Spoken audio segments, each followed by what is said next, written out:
If you step into a completely silent room, your brain doesn't celebrate the peace, it panics. It actually begins to hallucinate noise just to have something familiar to process. When you finally scale your business, you drop the old heavy belief system.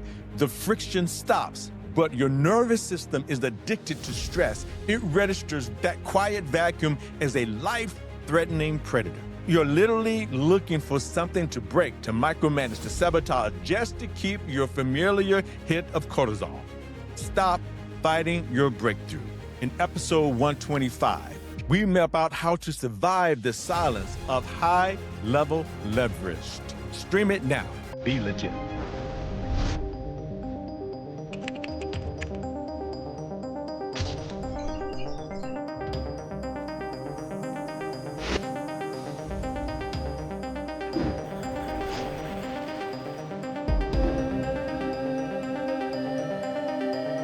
If you've ever stepped inside an anechoic chamber, a room engineered to be 99.9% completely silent, your ears don't celebrate the peace. Within a few minutes, the silence becomes heavy, that your biology begins to panic. You start hearing these scraping sounds of your own heartbeat. You hear the fluid moving through your neck. If you stay in there long enough, your brainstem, starved from its usual sensory data, will actually begin to hallucinate sounds.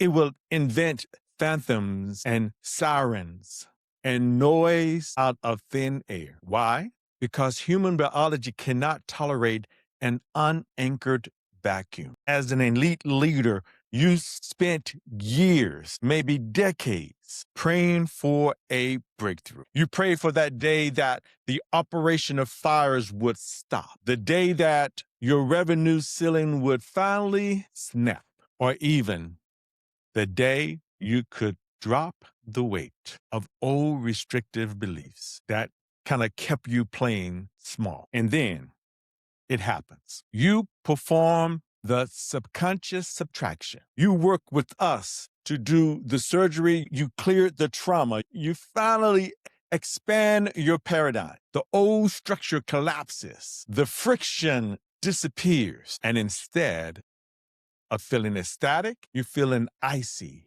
terrifying wave of panic. You look at your calendar and there is space. You look at your business and your leadership team is they're actually handling the problems without. You look at your internal landscape and the constant familiar hum of anxiety is just gone. Welcome to the most dangerous territory in performance. Welcome to the void of velocity. Today, we're going to talk about the acute boredom and panic of high-level leverage. Because if you don't learn how to stand in the quiet of the vacuum of your own breakthrough without flinching, your old programming will manifest a crisis just to give your nervous system something familiar to chew on. Let's do some surgery. This isn't just a corporate problem. This is a profound human design problem.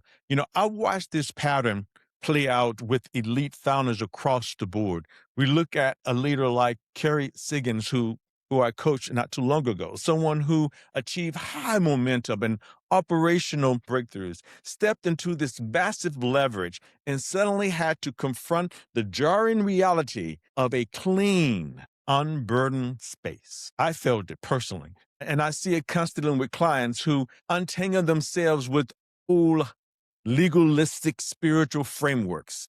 That was one of my hangups. And for years, that identity was anchored in fighting a specific enemy, pleasing a rigid standard, and navigating a complex set of dogmatic rules. The moment they expand their spiritual awareness and step into true internal freedom, they expect to feel enlightened. That's what I felt. Instead, they feel an empty, carnivorous void. Why does freedom feel like a crisis? Let's look at the hardware. This is the reason why. We have what we call the reactionary pressure loop. We have cortisol addiction, Friction-based worth gets you cellular familiarity. So you have this adrenaline, you have friction worth, then you have something in your cells that becomes very familiar. Then the vacuum. We do a breakthrough, the subconscious subtraction, the breakthrough. Then you have an homeostatic shock, which then the subconscious hallucination of crisis of self-sabotage. That's the loop. And for the last 10 or 15 or 20 years, your brain has been running on this chemical cocktail of cortisol, adrenaline, and dopamine. We call it the reactionary pressure. Your cells became literally addicted to the chemicals rushing to put out fires, solving emergencies, surviving the grind. In psychology, there is a concept known as Zeigarnik effect. It states that the human brain naturally fixates on uncompleted, chaotic, uninterrupted tasks for more than the completed ones. So you're going to fixate on stuff that's chaotic more than you fixate on stuff that's already completed. Your brain loves an open loop of stress. It gives the mind a sense of orientation. It tells you exactly who you are. I am a builder. I am the savior. I am the warrior surviving the storm. When you achieve a breakthrough, whether it's scaling your business to 8 figures or you are no longer needed in day-to-day operations, or like for me, letting go in outdated spiritual paradigm, you instantly close off those chaotic loops. The baseline drops to zero. The noise stops. To your conscious mind, this is freedom. But to the ancient biological brainstem, this sudden absence of friction looks like death. The brain, it registers this vacuum as homeostatic shock. It thinks we aren't stressing, we aren't fighting, we aren't worrying. Therefore, we must be dying. And just like that acoustic, silent room, if your brain is not deliberately anchored in this new velocity, it begins to hallucinate operational emergencies. You suddenly find yourself micromanaging an executive who's doing perfectly fine. You go out and pick a fight with the vendor. You change a marketing strategy that is currently generating millions, or you will invent a theological crisis in your head, all because your cells are screaming for their old dose of cortisol. You would rather create an active hell than sit in an unfamiliar peace. To survive the void of velocity, you have to completely overhaul how you measure your worth as a human being and as a leader. Most founders practice what I call friction-based productivity. What is friction-based productivity? You measure the success of your day by how exhausted you are when your head hits the pillow. If you answered 90 emails, you resolve 3 fires, and you collapse in the bed with a pounding headache, your old programming tells you, good job, man. You earn your keep today. You are safe. That is the baseline for a manager, not a visionary. When you scale, your currency is no longer sweat. Your currency is discernment. Your job is no longer to exert force.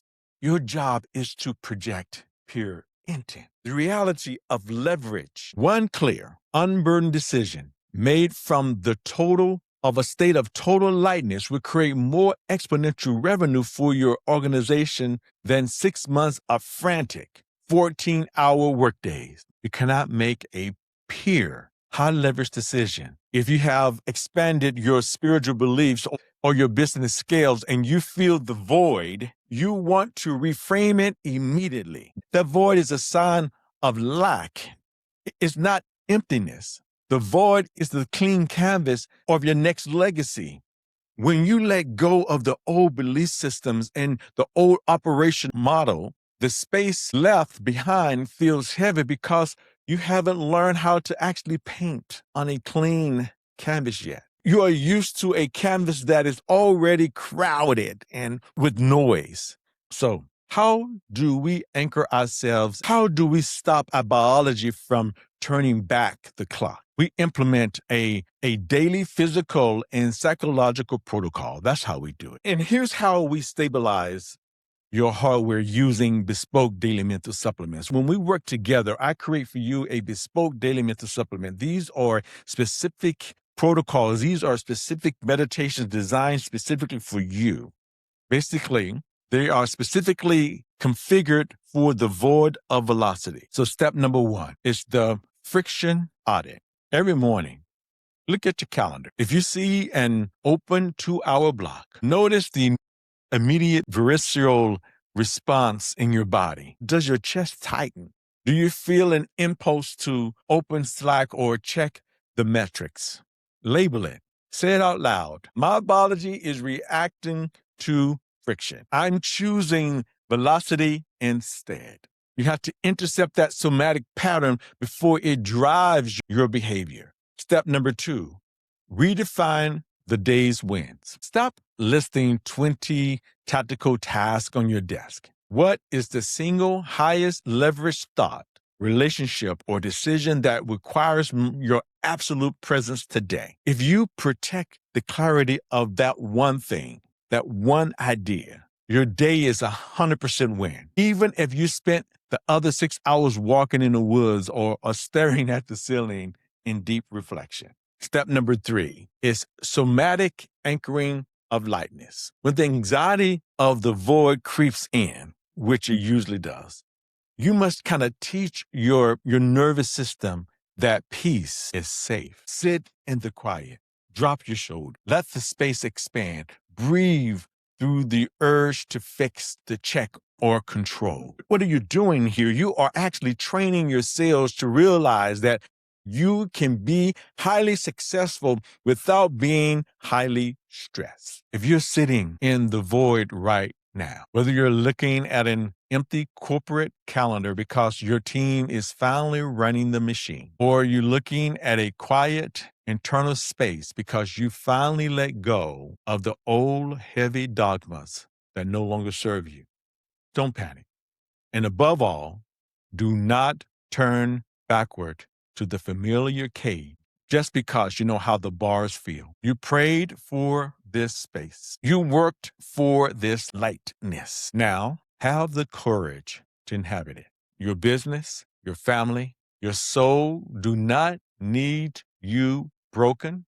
It does not need you frantic and bleeding out on the altar of productivity anymore. They need your expansion. They need your pure, unburdened presence. Stop looking for something to break.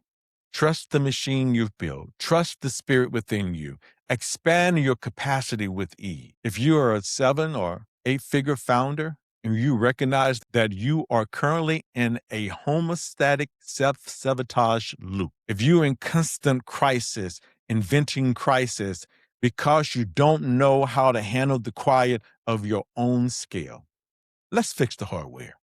Go to Bespoke Human Potential Coaching today and book your 15-minute subconscious audit. We will bypass the talk therapy. We will bypass the traditional coaching and pinpoint exactly why your nervous system is resisting peace and calibrate your internal baseline for substantial and massive expansion. The noise is over. The lightness is here. Let's build from it. If today's episode resonates with you, please like, subscribe, and comment. Share it with other leaders who can benefit from this episode. I'm Curtis McCullom. Be legit.